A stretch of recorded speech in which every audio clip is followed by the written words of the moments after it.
Welcome back, fellow armchair generals. This is Gamer 1745 here with my continuing playthrough of Hearts of Iron 3 with Black Ice 8.52. Of course, we're playing as Britain, and we're going to get into this. But first, I just feel we didn't really want to do that, did we?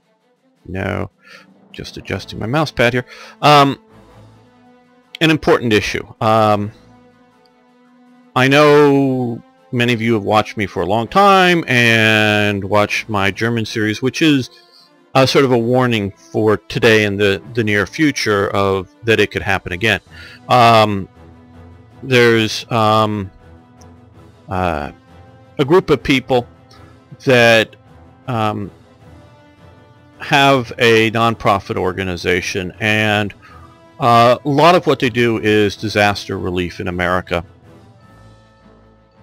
The other major project they have entered into is getting religious minorities, mainly Christians, out of the Middle East, specifically in Iraq and Syria, this part of the world here. Basically, they're getting people out. They're getting people that have fled for the most part, though they're supposedly they've funded a few armed rescue missions. But mostly what they're doing is people who fled the ISIS terrorists into refugee camps that are outside of their control currently. And yes, as we're making this video, no, that is it. Where's Mosul? Is it even on this map? Kirkuk. I think it would be right about there. Oh, there's Mosul. Mosul there. The Iraqi government is trying to retake that, of course. So they may continue to push out the ISIS Islamic fundamentalists out, but these Christians are under basically death sentences. They're continue to have suicide attacks against them in their refugee camps and other things. Well, this group is has supposedly, or not reportedly, I should say, because I think it's correct, gotten I think it's 4,000 people out of the Middle East and settled in countries that have volunteered to take them. And one of the main things they're doing is paying for, the transportation all the way out, meaning air flights. They're not refugeeing and being on the quote-unquote the system of support through the refugee system. They're flying them out and paying for their housing, I think for a year or more, and paying for language lessons and a lot of that stuff. So they've raised millions of dollars. They've gotten, I believe, 4,000 people, and I look at that as getting 4,000 Jews out of Germany. The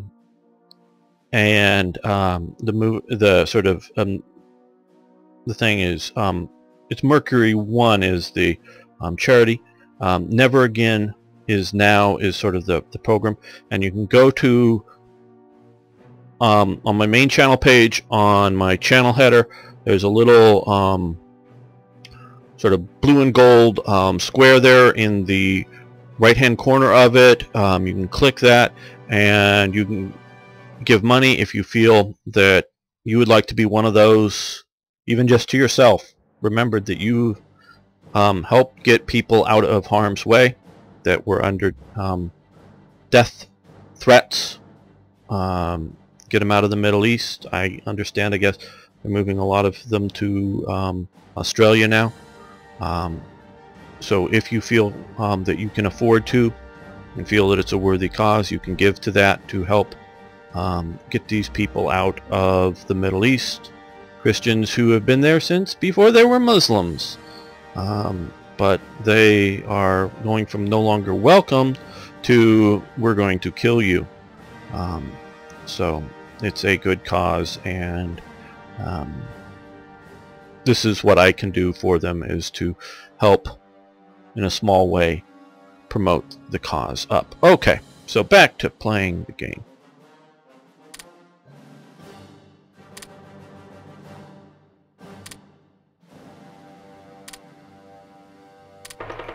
And the Japanese are attacking here. And the Germans are attacking here.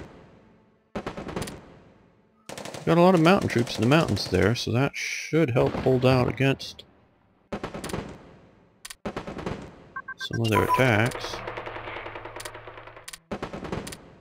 Okay, civil defense has advanced. That just basically gets a repair rate from attacks up.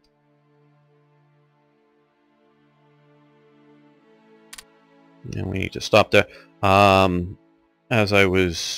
We had gone down to 100% instead of 110% officers, and that, of course, is hurting our some of our battles. More officer levels, the better. So yeah, that's also grayed out there. So I rebalance that out.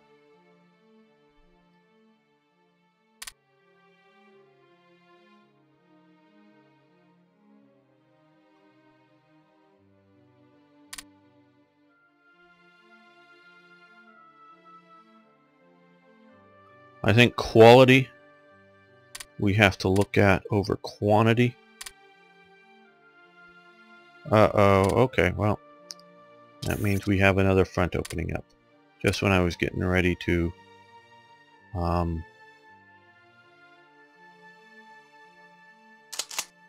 all of our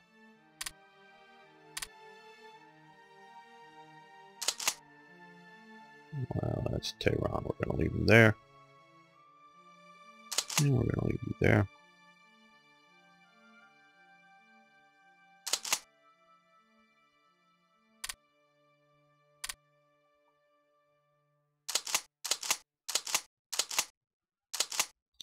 This is, of course, what did happen historically. I have a fleet here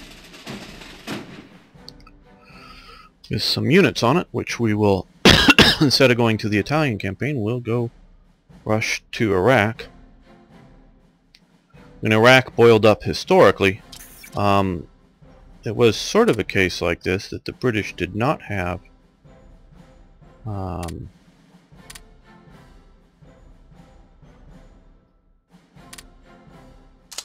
a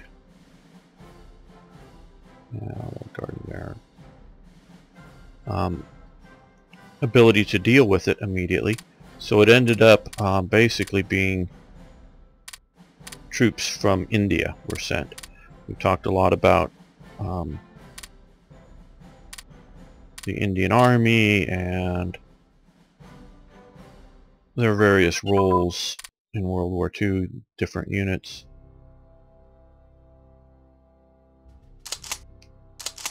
Okay, we've won that. Good. But most of those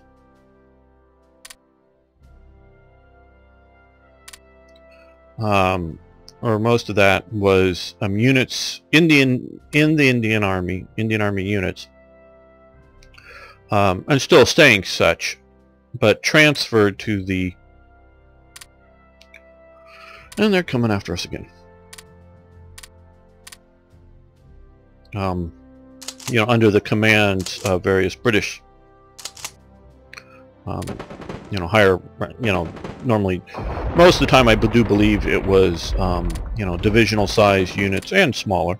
I'm sure there were lots of battalions and regiments that had various roles, transportation this or whatever it might be, sent to do other work under the Middle East Command. But the Middle East Command, basically when Iraq blew up, just, even though they were sort of ordered to send troops there, they just go, we can't. We just don't. And we basically told Churchill, no, not we don't want to, we just can't. And so the invasion of Iraq, and that's what it was an invasion of Iraq. Now Iraq was military occupied, but it was very lightly occupied. They had mainly been using a lot of air power, now outdated air power. No, division shattered.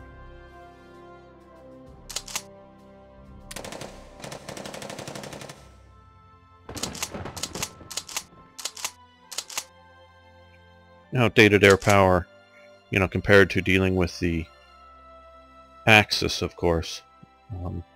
You can take interwar bombers and interwar fighters and put them in Iraq. And they tried to fight as much as they could, and partially it's with the open country, partially it was, you know, area villages revolting, so they just bombed the village.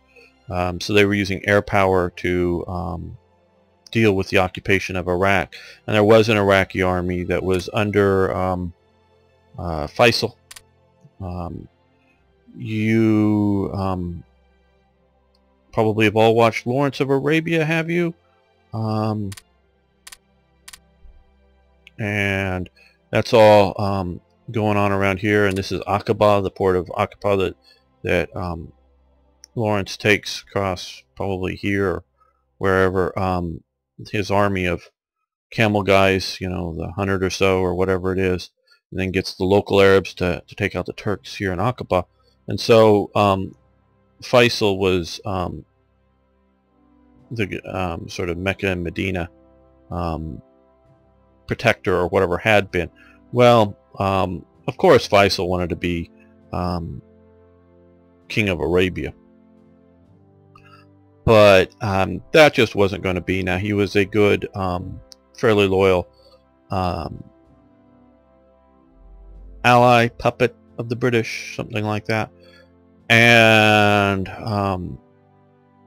for a while some of his people were in charge of Damascus.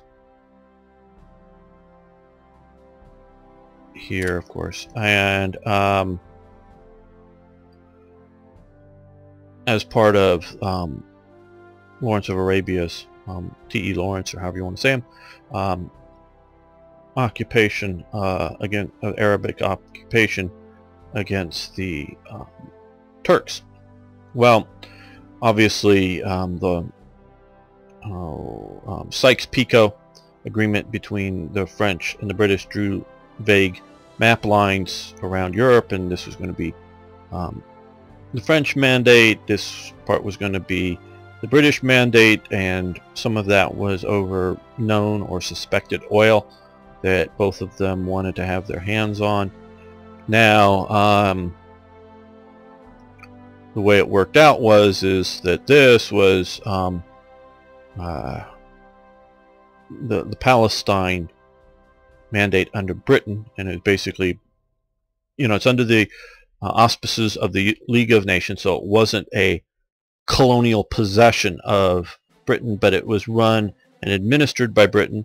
And this part of here was Trans-Jordan, meaning across the Jordan. It was all, obviously it's sort of this line here, we've occupied that, but it was, so this was all Palestine.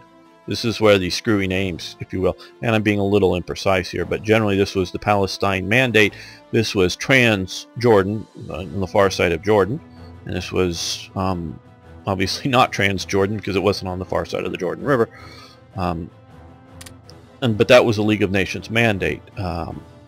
This, I'm not exactly sure of Kuwait's status, but it was, whether it was a colony or League of Nations or whatever, mandate, but part of that was, I believe, was the oil down there that they knew about,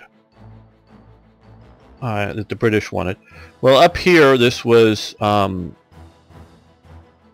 given to Faisal, and I think Faisal was still alive at this time. I may be mistaken, and maybe it's his son by this time. But this was, Iraq was just given to Faisal and his tribe, basically, by the British.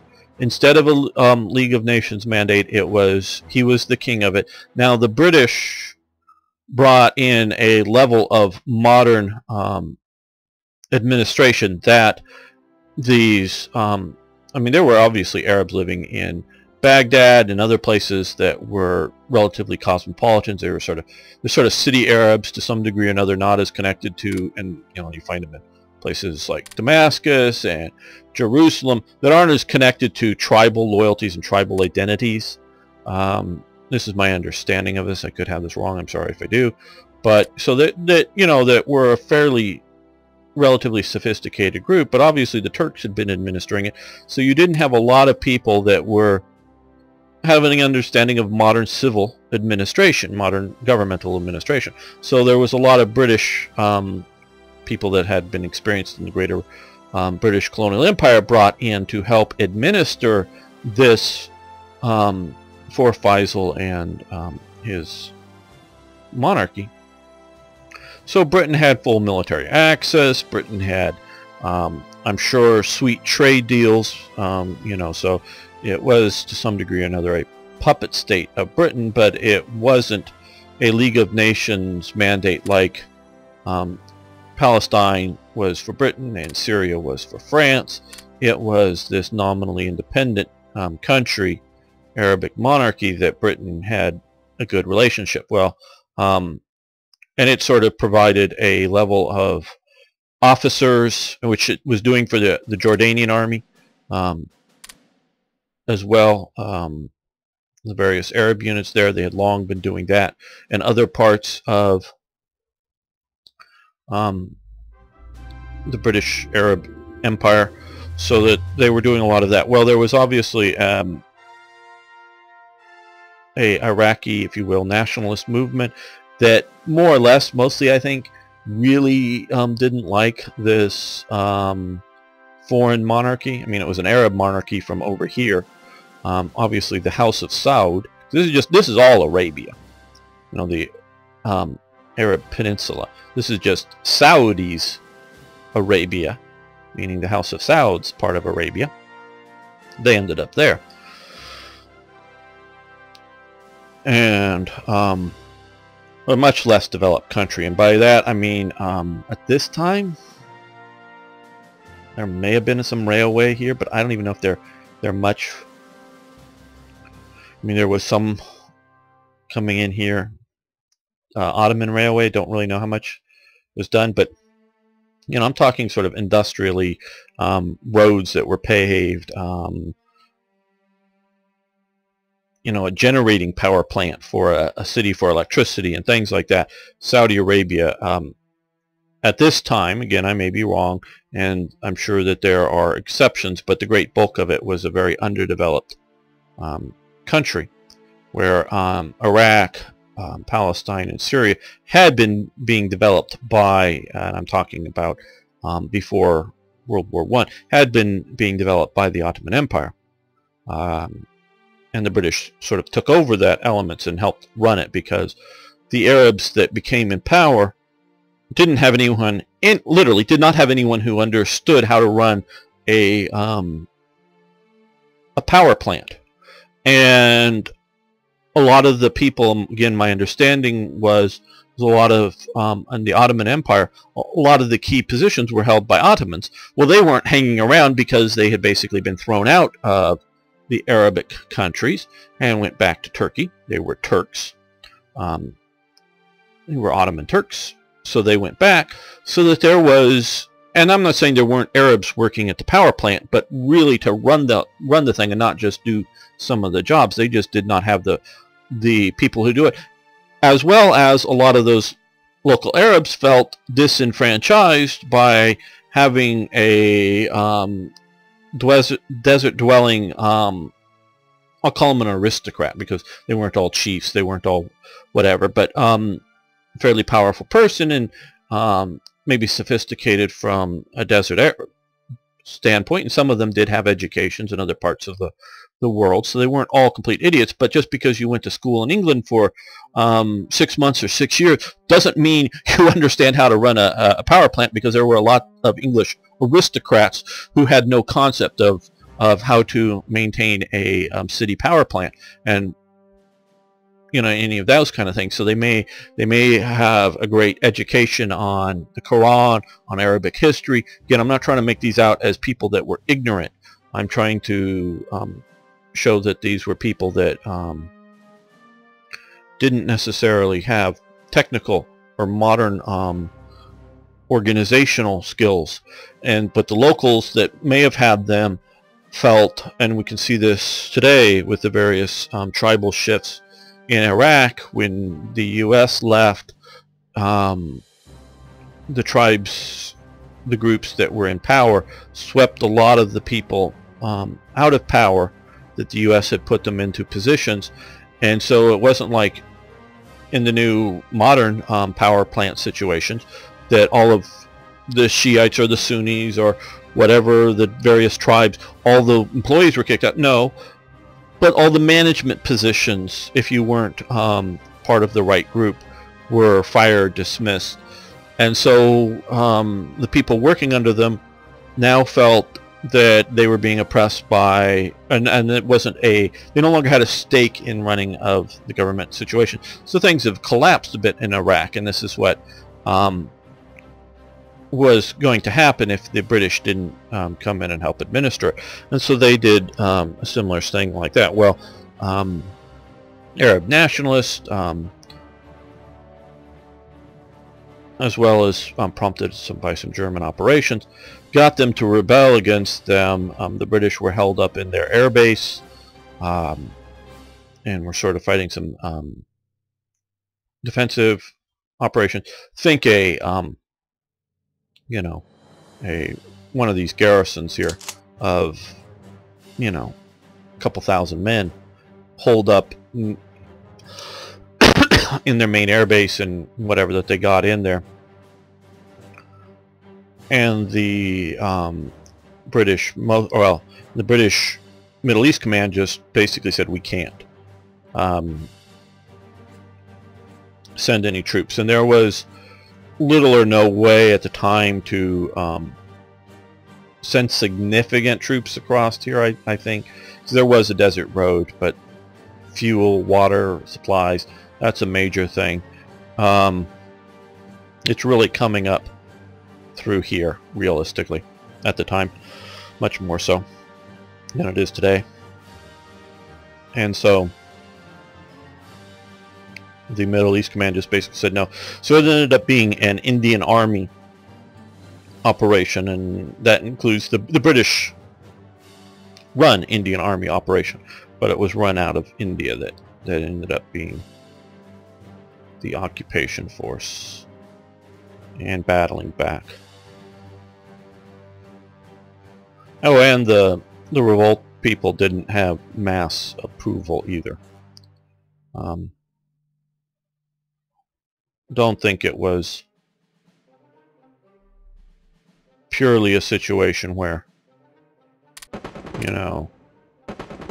because it's, you got to realize it's like today.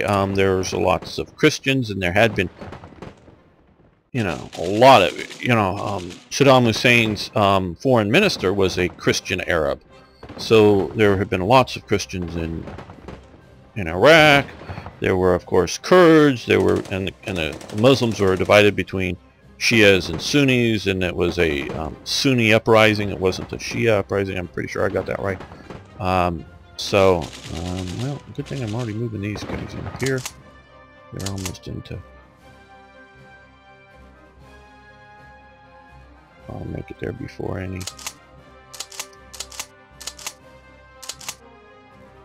Start them walking. They go slow, so get them moving while they reorganize up. Uh-oh, we lost a province. Okay, wow. This has been off my radar.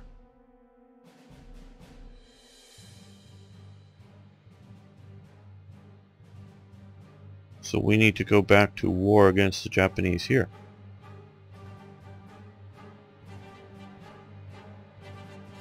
It had been on Australia's radar, but not mine. How interesting. Well, where should I get the forces to do this?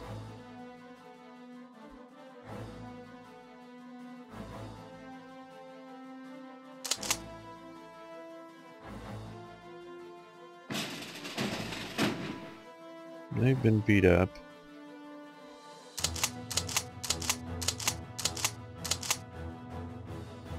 Got some garrison forces here, but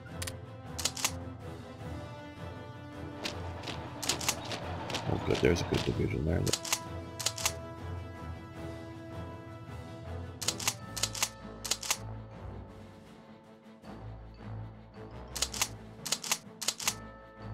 There are the ports. So let's see if Now I've got to find some shipping. Here we are. Not that difficult.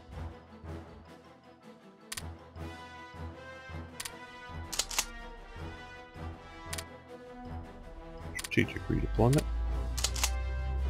Well, this has become interesting again.